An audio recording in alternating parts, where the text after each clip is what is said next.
கற்றது தமிழ். அமெரிக்காவில் மிக பெரிய எம்பயர் ஸ்டேட் கட்டிடம் போல 30 மடங்கு பிரமிடுகளை கட்டிய எகிப்தியர்கள் பேசிய எகிப்திய மொழி இன்றைக்கு இல்லை.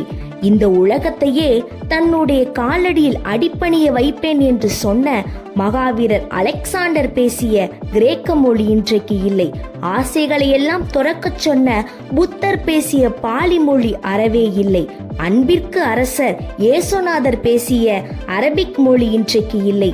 ஆனால் இத்தனை மொழிகளோடு பிறந்து வளர்ந்து தன்னுடைய தோழமை மொழிகள் எல்லாம் சிதைந்த போதிலும் இன்றைக்கும் வாழ்ந்து வளர்ந்து நிற்கின்ற ஒற்றை மொழி, வாழுகின்ற செம்மொழி நம்முடைய தமிழ் மொழி.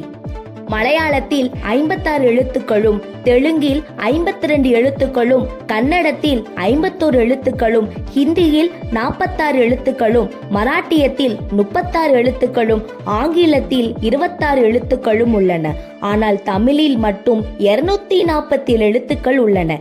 இவற்றிலிருந்து தெரிகிறது எத்துணை காலமானாலும் தமிழை யாராலும் அசைக்க முடியாது என்று. வாழ்க தமிழ்!